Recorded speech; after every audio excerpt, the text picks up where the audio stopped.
I'm John Downing. I'm Director of Minnesota Sea Grant and a long-term Itasca Waters board member. And I'm Rebecca Olson with Northwoods Excavating, a small family excavating business up in Balsam, Minnesota. And Rebecca, thanks so much for being with us today. This is really exciting to be able to look over a wonderful septic system. Thanks. Thank you for having me.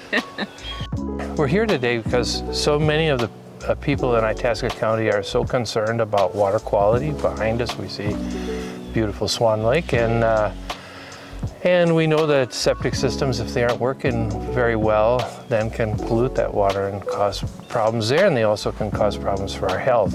Yeah. So what we're going to do is go through a septic inspection, septic system inspection, and I really appreciate the help. I'm looking forward to seeing how you do this. Sure, yeah.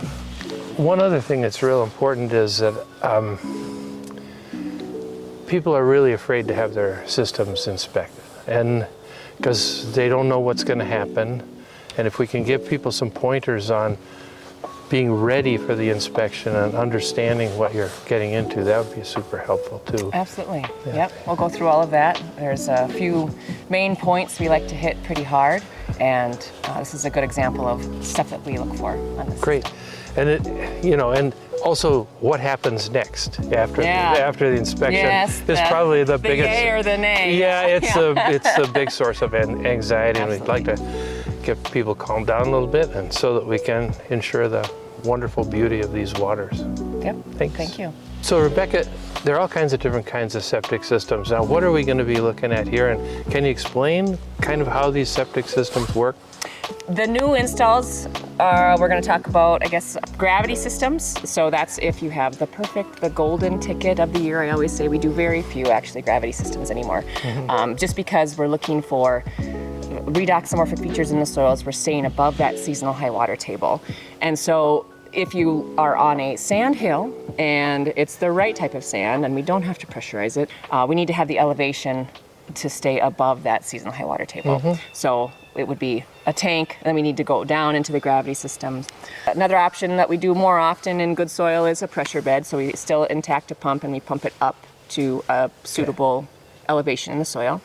And the most common that we install at this point is a mound system. A mound system. Yeah. And we're bringing in the clean sand to get that 3 feet of Okay, and so the mound system has, you see a big hill of like sand or something, and then you're pumping the effluent up into that so it can percolate downward through the mound. Is Correct. that right? Yep. Okay. So we're looking for the 3 feet of dry soil is really important for the treatment of the sewage. Okay. So in the cases that we have tighter soil on the surface, we want to go 3 feet above that. So that's why we bring in that clean sand, that wash sand, and we're distributing over that clean soil. Okay. So that's what's treating the bugs actually. So the idea is that here on the tanks that we have right here, the effluent is like coming from the house, and then it's coming into these tanks, and then it's decomposing. It's anaerobic, without air, Yep, right? this is our anaerobic treatment Okay. right here. So All this is the first stage in the treatment of your sewage, and it doesn't really seem like it. It seems like it's just going in here, but actually, so all of your effluent comes in here, all of your sewage comes into the tank. And we want it to settle out. We want the scum to float and the sludge to settle. Okay. And then just the effluent or the clarified water is going to go into your pump tank, and that's what's being treated. Okay, so in this system then we have a decomposition tank here. Yeah. And then that is where the pump is. Is it That's over there? Yep, Okay, this is our all right. 2-compartment tank, so that's our pump tank. Okay. And that you don't want any of that scum or the sludge to get into that tank. Okay, so in other systems I've seen, we'll have maybe sometimes in a chain a couple of different tanks. I've seen that happen.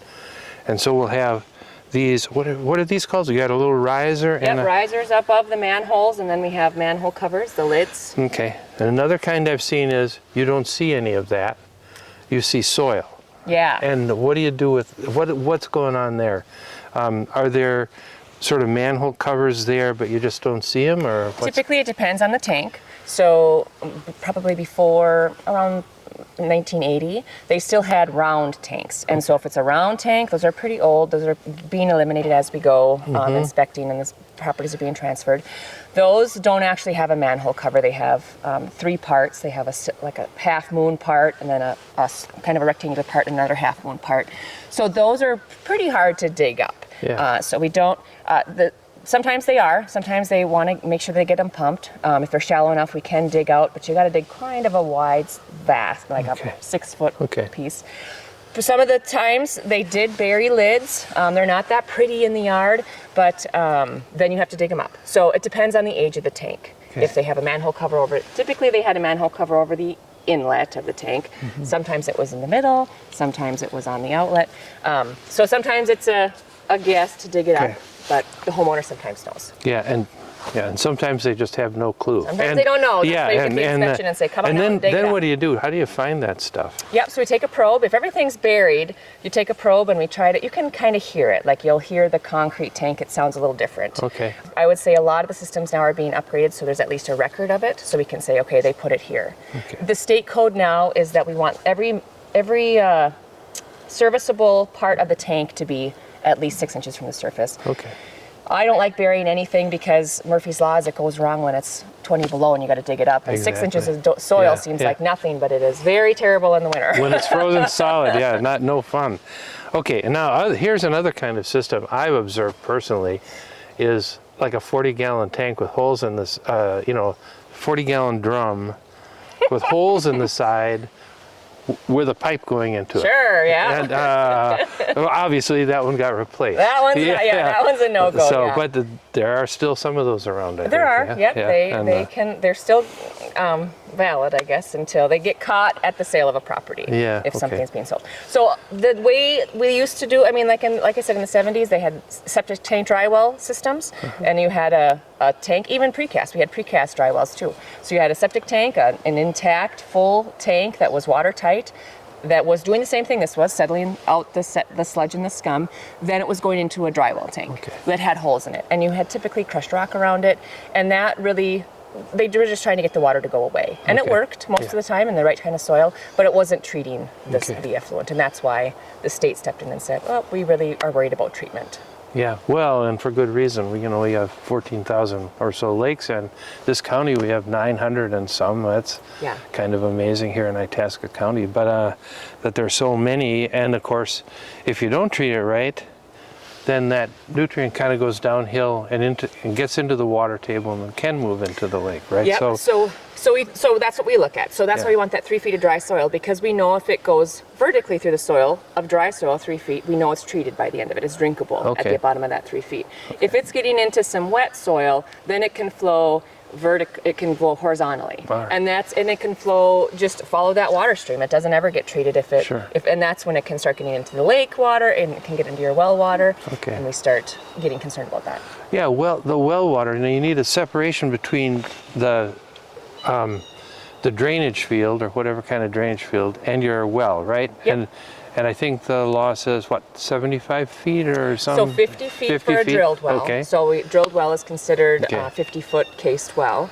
And sometimes you have shallow wells. So if it's a shallow well, there'll be a well house, or the homeowner will know, or you'll see a pipe coming out of the lake or something like that. So then we need to be 50 feet from the tank to a shallow well, but 100 feet with the drain field. Because we're assuming that the tank is watertight. If it's a new tank, it's going to be, that's what the expectation is, that it's watertight. Okay. So Rebecca, I'm wondering if you can kind of walk us through two things. Like first, what are we looking at here? And if you can walk us through the components of this so that we can understand what we're seeing, that'd be really helpful. And then I wonder if you couldn't talk about when you drive in for one of these, what are you looking for? What are you looking at? Would that be okay? Yeah, sure. So as an inspection, I'm worried about 3 main points for an inspection: that all of the sewage from the house comes to the tank, that you have a watertight tank, and that your drain field has 3 feet of separation. On here, we're doing some digesting in a big old tank, a 2,000-gallon tank, and that's kind of big. Is a 2,000-gallon tank big? I've heard of 3,000 and 1,200. And so it's 2,100. Okay. So the actual septic part is 1,500 gallons. Okay. And that's per bedroom. That's sized on a bedroom basis. Oh, okay, so you calculate that out, and I've seen those regulations. Okay, so and the per bedroom means how many flushes and showers and stuff. How many folks can live in the house. Exactly. Yep. And so what's happening here then is whatever kind of effluent is coming in here, and it goes into the septic system, and there are a bunch of bacteria in there, and they're naturally in there. You feed the system essentially, right? Yes. And so you don't need to add anything to it. You just got bacteria, and they're working without oxygen and breaking that material down, right? Correct. And so then you get clear water, relatively clear, kind of black water, Excellent, yep. and you get the sediment goes out to the bottom, and then that effluent then goes into the tank and gets pumped up into that bed, and that bed has air, right? And why do you need the air in the drainage system? So you've got here no air, up there lots of air. Yep. And why is that? So the air is what allows the bacteria there's good bacteria in the soil that's actually treating the effluent. Okay. So that's we need the air to grow, to treat the effluent that Okay. goes into the soil up top. Okay, so this is almost like primary treatment and then another treatment up there. Yep. Right? Great. Yep. Cool. So our scum that floats, eventually that, like you said, the bacteria that deteriorates, and Okay. the scum actually will turn into scum eventually. Nice. So, Okay, got it. And sorry, one of the scum reasons. to sludge. Okay, but one of the reasons you pump it out with some regularity, like every 3 years, I think is a rule That's or what the something. state recommends. The state recommends every 3 years.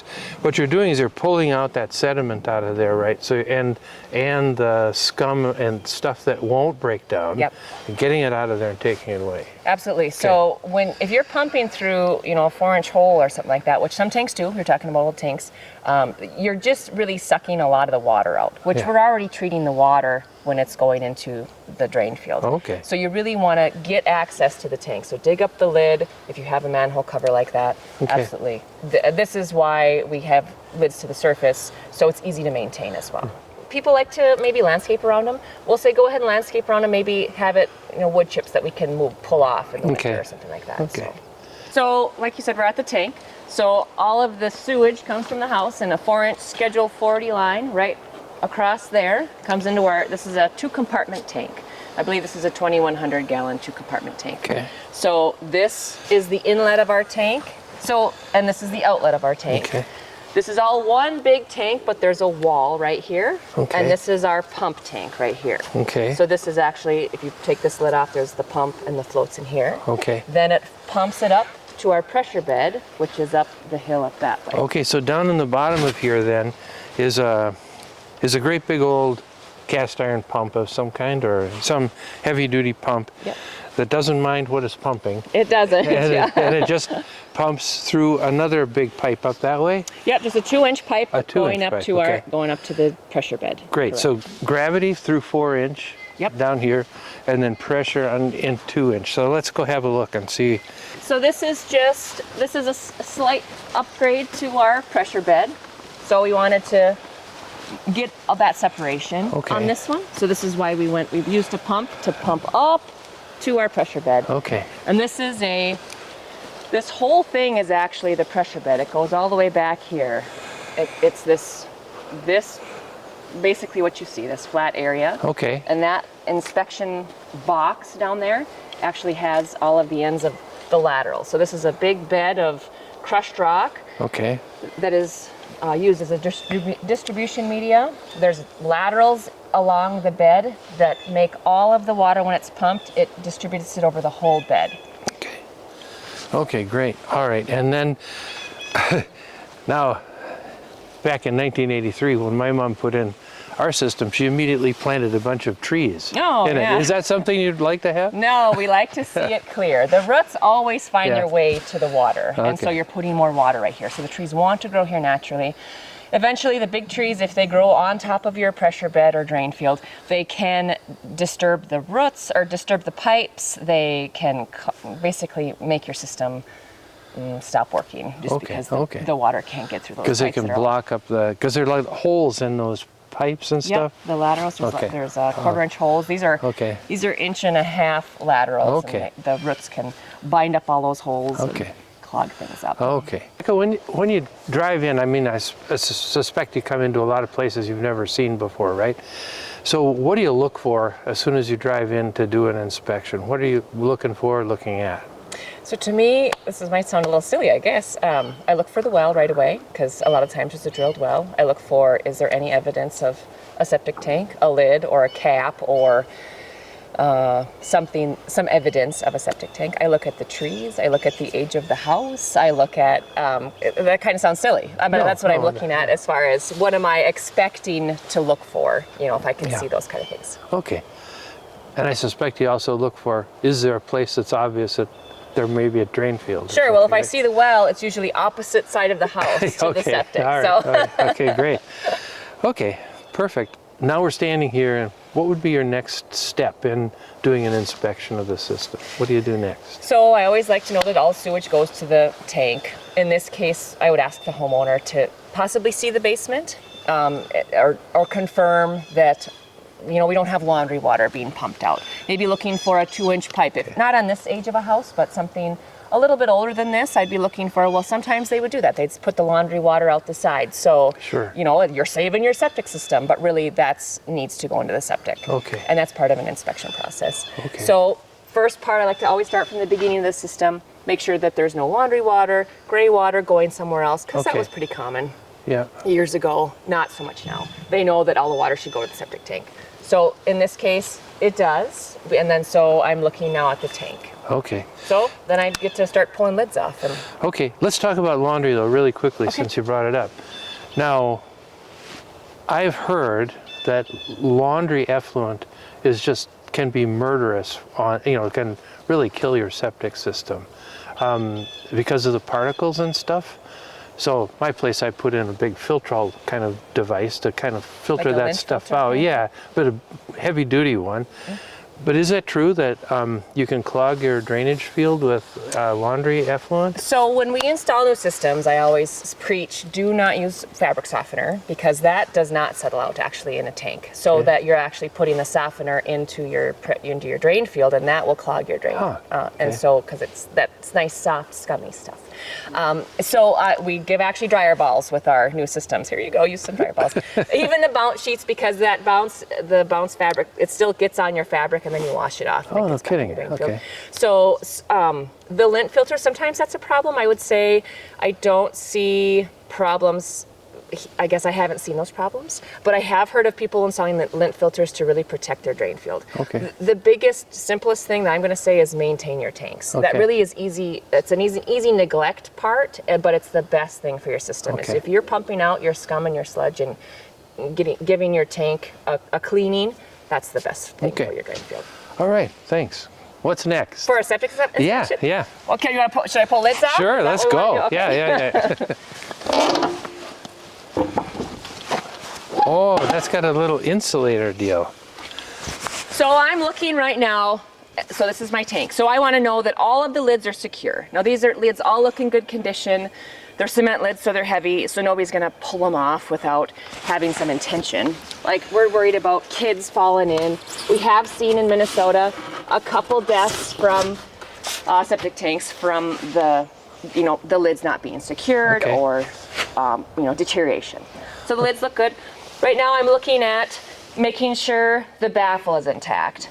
How far the water level is down from that inlet baffle, or down from the pipe. So the water should be about 3 to 4 inches from the inlet pipe. So everything, the levels look correct. I'm looking at, the riser. Is it starting to crumple? Is it how the concrete, if there's any deterioration? I should go grab a flashlight. Okay. All right. So looking at seeing if, sometimes the tanks will leak along the side. This looks like condensation to me. It doesn't look like anything's leaking. Okay. That's just the riser part. But I'm looking at the concrete to see if there's any deterioration. Okay. If you see deterioration, it's typically going to be, it'll be out of the water. Okay. That's what most of the time happens. On the underside of the lid, we look for deterioration. This is because the aggregate will start to show, because where any of the air gets to. Okay. Now this one's insulated. We want, this is just a recommendation, it's not a compliance, but they do anything shallower than 2 feet, the whole tank should be insulated. These are our new installs. Okay. But it's a recommendation that I make if I see, you have a system that's not insulated, throw some insulation in there. It's just a 2-inch ring of foam. Okay. So that you can cut it and put it down in there.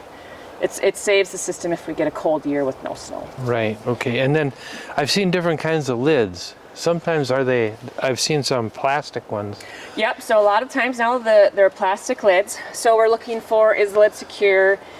Are the screws stripped out? I have some screws in my truck to replace the screws. Okay. And either are fine. We just want to be sure that they're secure, that they're maintained, that they're not broken, that they're not, the sun deteriorates the plastic lids after 10, 15 years. They start to look faded.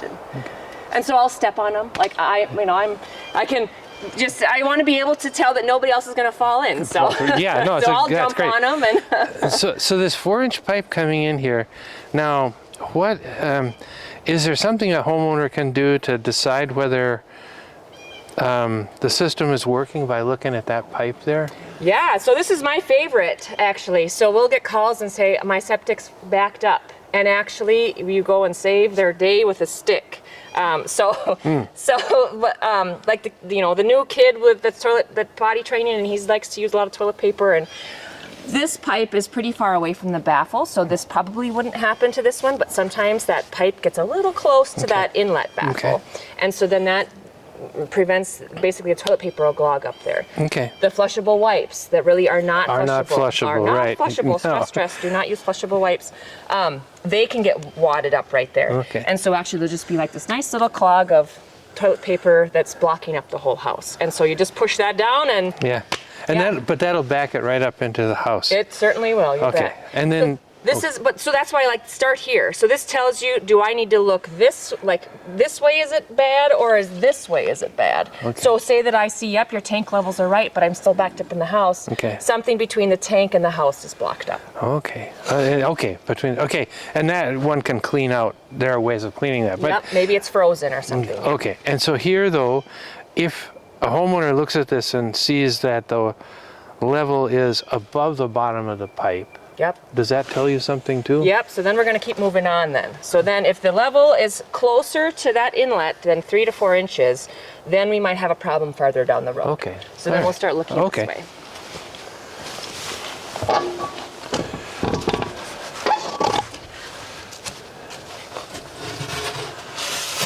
Oh, this one has a filter on it. Oh, yeah. And those are fun to clean. They're fun to clean. Yeah. Okay. So this one, the filters are really easy to forget.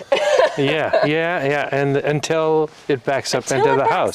So when you asked about if the water level's high in that level, okay, then we're going to keep moving on. This is a very, very common cause. Systems that have filters were put in with very good intentions, and then I would say 90% of the time I go to look at a septic with a filter, it is over the baffle. So it's not doing anything it was supposed to be doing. It's actually making it worse. Okay. It's over the whole wall. Oh, it's tumbling directly in. It's just going right over. Okay. And in systems that don't have this pumping chamber then, right there, instead of having a wall, well, you have a wall, but the hole would go out into your drainage system for a gravity feed system? For a gravity feed system, you would probably likely just have a baffle at that point. And then you can have a filter on a gravity too. There wouldn't be an alarm on that typically because there's no electric out here. So it would just be a filter that you'd have to remember, which that's hard to remember. Yeah.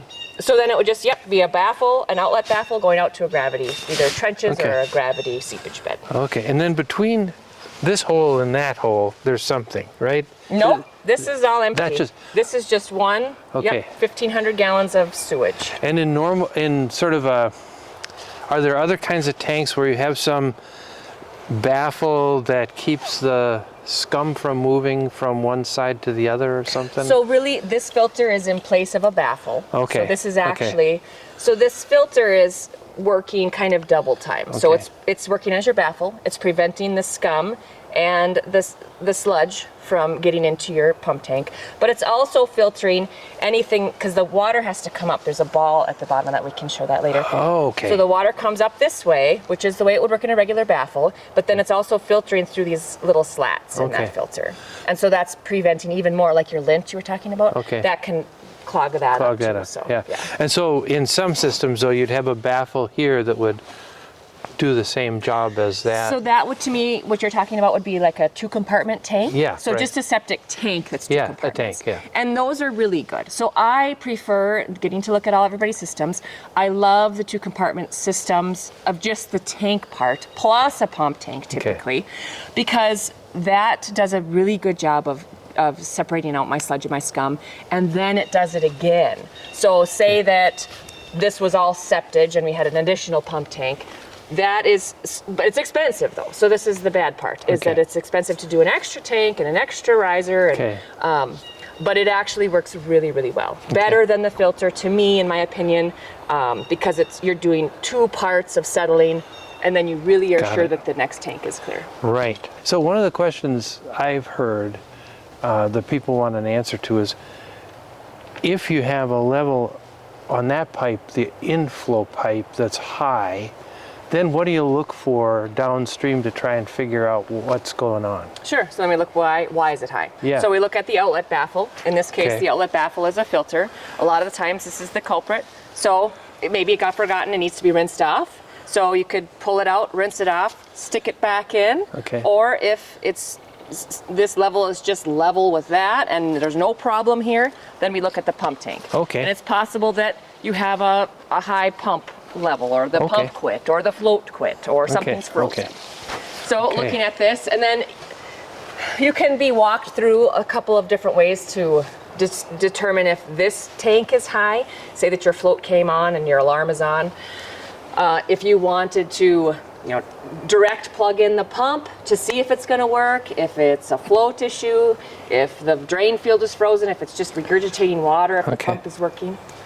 There's a couple different options there. Okay, so if this were really high in this pump tank, then you'd want to know what's going on with the pump. Then we start talking about electronics and things that we need to start deducing, and like eliminating, basically. And then if the pump is working fine, then you'd be thinking... If the pump's working fine, like if you can direct plug in the pump, then we'd actually start thinking maybe it's a float. Like the floats can conk out once in a while. If the float's working fine, like if the pump kicks on with the float, then we start looking this way. Look for a clog somewhere up in there. If it's winter, frozen. If it's a loaded drain field, you can sometimes you can see it. Sometimes the drain fields are wet. Sometimes they have inspection pipes to look at to see if there's effluent in the pipe. Perfect. Thanks. In this system, you've had a look at it, and now we're having a pumper come and pump it out. Now, what do you look for before and after, and why do you have it pumped out as part of the inspection? So the pumping is required now upon inspection. We need to look at the inside of the tank empty. That's to make sure that it doesn't have any cracks or deterioration under the water, because we can only see right now the water level. But to me, as an inspector, I like to see where is our water levels laying. You can see sometimes wipes, like, well, it's a note on the inspection. We were flushing toys. I've seen a lot of things that maybe shouldn't be down there, but it's notes on the inspection. And where our water levels lay. I also like to dose the system, like with the float. I'll manually pump the pump tank down into the system so I can see, is there a weep hole? Is it flowing, a lot of water flowing back, recycling back into the tank? Does your alarm float work? And so I like to do all that stuff when the tank is full. We look at it empty to see the sides of the tank basically. Okay, great. And the pumper can tell us stuff too, like, wow, there's a lot of sludge. Because we can't see any sludge, we can only see the scum. And then we know how well the system was maintained. Okay, great. So I've seen drainage fields. Here we are in this drainage field underneath. This is a pressure bed. But I've seen drainage fields that have like 4-inch pipes sticking up inspection ports and stuff like that. Can you talk about inspection ports and what are they? What do you do with them? And what should you do with them? Sure. Well, we like to make sure that we can see them. So as an inspector, a lot of times if you cut them off level with the ground, they're easy to mow over, but then also the grass kind of grows over. So if we can keep them marked, that's the best thing from my standpoint. You go ahead and pop them off, look down in there. If you see, they're basically to look, an inspection port is just to look down in there. If you see effluent, if you see water in there, you might be having a problem. There might be some issue coming up that you don't know about quite yet, but go ahead, don't be afraid to pop them off and look down in there. So they should be dry? They should be dry. Okay. But sometimes, so if we have a trench system, if we have, say, 3 long trenches, The one trench after so many years will be loaded. It will be full and it will have a biomat, and then then it goes down to the next trench. Okay. So that's kind of the longevity of the system. Okay. So it's not a panic, but it is a note that to say, oh yeah, we're a third of our life is done with the system. Okay. So great. So, and then this one only has one inspection port. It does. How So come? if we pop this off, so since we know that, life happens and things get hit with the lawnmower and we don't like that stuff, we try to make it easily maintained. So this is actually, there's an inspection pipe down here. Okay. So this is an inspection pipe that you were talking about. Okay. And if we look down in there, It's dry. it's dry. Okay. So then that's what we're looking for, making sure that it's dry. You can see the bottom of the soil there. And you can see that it does get loaded. So that's because this whole bed, Okay. Can you? Yeah. oops, sorry. It gets stuff. Yeah. So this whole bed gets dosed with that effluent from the house. Okay. And so you can see that it's not perched there. Like it's not, there's not a black line in that inspection pipe. If there was a black line, then you'd start to look at how deep it is. So you know that there's 6 inches of distribution media here. Okay. And that's just distributing your whole effluent. Okay. If you see 6 inches of water in there, your whole bed is full. Okay. All right. Oh, that's great. Rebecca, can you clean out a drain field if it gets clogged? Typically not. Okay. Typically that's the end of your system and you Okay. need a different drain field. And if you have to redo your drain field, does that necessarily mean you have to change your tank? It depends on the tank. So from an inspector standpoint, I don't like to keep the old tank because we've already had, hopefully, 30 years plus on that old tank. Now we're expecting another 30 plus years on that system. It's a really corrosive environment. I like to do a new tank. Oh, I see. But it does depend on the installer. It does depend on the designer. It is allowed. You can keep the old tank from the standpoint of it gets expensive to redo a tank later on. Or if you end up needing more volume, can you add another tank in addition to the old one? Yep, that's if you need more volume for bedrooms or if you need more volume for...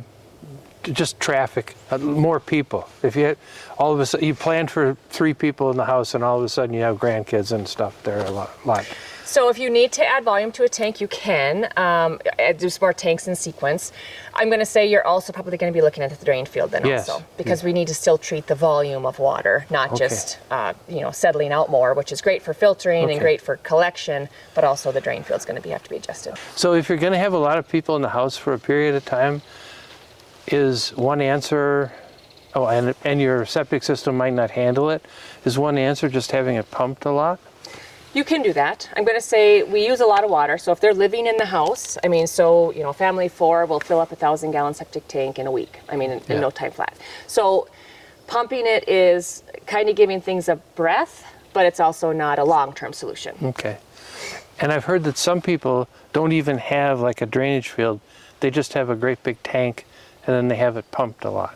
Oh, a holding tank. Yeah, holding tank. So those folks are very aware of their water usage. I'll bet they are, yeah. So and you can have a holding tank, just a flat old holding tank. Every bit of water that you use gets accounted for. So those do get more costly, but it is an option. And sometimes it's the only option if you don't have room for a drainage field. Okay. Is there a time of year when it would be bad to pump out a system? If you pumped it out just before you left your cottage in the fall, would that cause it to be more likely to freeze up or break or anything? Or So I always like to recommend to pump your septic at the beginning of the season, the beginning of the summer season. I like to pump them in the spring, early summer, because then you're using it again, you're getting the bacteria growing again, because it actually does the bacteria creates heat in the tank. So I like to recommend pumping them in the beginning. Pumping them, period, is good. When you pump it out in the fall like that and then you don't use it, sometimes you can still get groundwater infiltration if it's not a watertight tank, and then you just have clear water in your tank and that can freeze quicker than septic. And freezing would expand and potentially break the tank. Potentially break your Okay. tank, yeah. Great. Break your wall, we've seen. Typically it wouldn't push the ground out, but it would push out, like on a 2-compartment tank, it would push the wall out. Okay. So I suspect you get a lot of emergency calls. What are the most common causes of those emergencies that people call you about? about their septic systems? Specifically, this year has been kind of a good, cold, real winter year. There was a lot of freezing problems. We don't get a lot of those calls. It's a lot. The pumper gets a lot of those calls, Okay. but we are included in. Okay, we're the local person, and can you help me? So freezing problems and pump failures, I would say, is Okay. what. And then the alarm is going off, or like you said, they came up to the cabin and the water's backing up because actually the float was frozen in one case. Okay. Condensate lines are a big problem. Furnace condensate pumps are furnace, like propane furnaces that have Sure. Propane, the condensate that comes off the propane furnaces. A lot of the times they need a condensate pump. Okay. Otherwise it's just a trickle of water, and if you're not using it, if you're not living there, it does freeze that line from the tank to the house. One of our committee members asked, when you're doing an inspection, are you trying to determine if it's compliant with the regulations that were in force when the system was built, or the current regulations? There are some things that are grandfathered in, and there are some things that are not. Okay. So the main things that I'm looking for during a compliance inspection are, does all the sewage go to the tank? The tank is watertight, and do you have 3 feet of separation? Things that don't fail a system, but we're still going to make note of, are setbacks, registered media that is no longer registered, like gravelless pipe. They don't use it anymore because it doesn't work very well, but it's not a fail situation. Okay. And if it is okay, but so some things are grandfathered, some are not. And this is a question that comes up a lot, and I think people are really worried about. If you do an inspection and you find the system, some of those fail characteristics are found, like it's a failed system, then what happens? So then I have to file the paperwork. I'm on site to do an inspection, so I'm required to file my paperwork if that's how I'm hired. Okay. So the paperwork gets filed with the county, and the county then sends you a letter, and you have 2 years to get that system upgraded. Okay. Now you said if that's how I'm hired, are there ways people can have an inspection that it isn't for compliance and paperwork has to be filed with the county? Are there other ways to give input to a homeowner so that they can understand that they may need to fix something but aren't forced to within 2 years? Sure. So if I'm called with that understanding to say, I just want you to come out and look at my system to give me, basically an understanding of my system. Okay. I can come out and do that as an inspector to say, here's what we're looking for, here's what you have, and we can do it not as an inspection standpoint. Okay. But there's requirements that if I'm called out to do an inspection and all of a sudden you don't like the answer, at that point it's too late. Okay, right. But if you were to be called and say, I really like to understand my septic system better, Sure. you can walk through it and people can understand it without instantly having to do major things. Yeah, Okay. all of a sudden the price tag comes with it. Got it. Okay, that's helpful. Thank you. Thanks so much for everything today. It's been just great and really informative. Thank you for having me. Oh, I really appreciate it, Rebecca. Thanks.